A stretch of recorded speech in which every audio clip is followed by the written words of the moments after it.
Hello guys, welcome back to my channel. It's me again, Tito Batang, isang OFW dito sa New Zealand. At isa rin po akong NBA cards collectors. So for today's video guys ay meron akong in-order na NBA card sa Auckland guys. Tapos pinaship ko dito ng 2 days sa halagang $40. Iba't ibang NBA cards na player guys. So ating i-check kung sino-sino nga ba ang mga player na ito guys. Yan.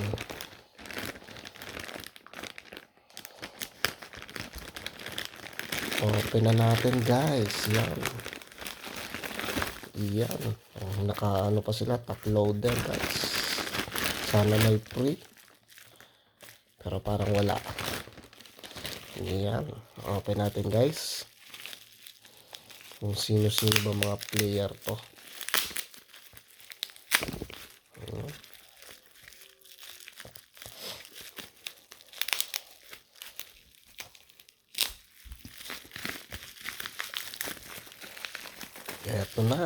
Eto na.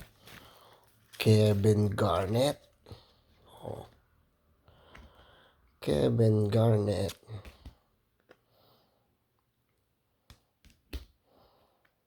Kevin Garnett, guys. Sino pa to? Chris Webber. Yan, Kevin Garnett pa rin. Oh, si ano to Robert Howard, yan. May patch pa siya guys. Patch. Draymond, yan. Patch din siya guys. Si Dennis Smith. Patches din siya. Grant Hill. Sino to? Derek Anderson. Patch din.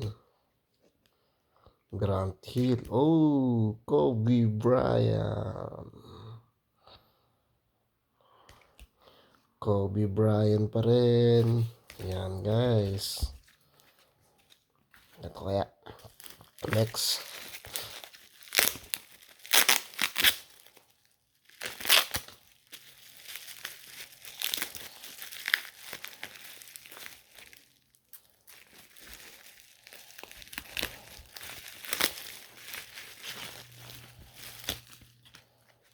Ito na. Uy. Grant Hill. Uy, Steph Curry. Grant Hill. Steph Curry.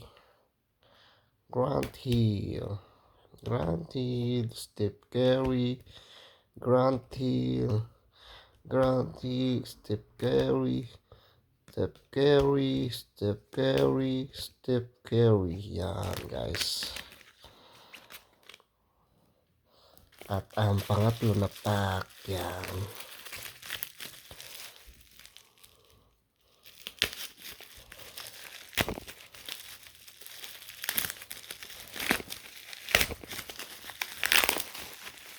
Yan. Excited magbukas Oh.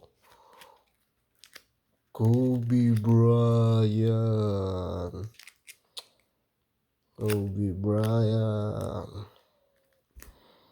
Steph Curry. Puro Steph Curry.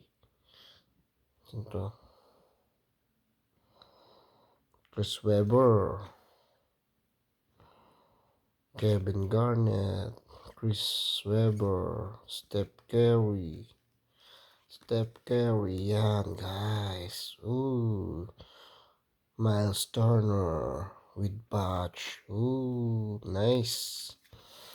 So, eto guys ang ating nabili na NBA cards sa taga Auckland. Yan, sa halagang ilang dolyar. Yan guys. So maraming salamat po sa panonood. Sana nagustuhan nyo ang ating video for today na NBA cards. Please like, comment, and subscribe po sa aking YouTube channel, Tito Batang TV. Rock and roll guys. Thanks po.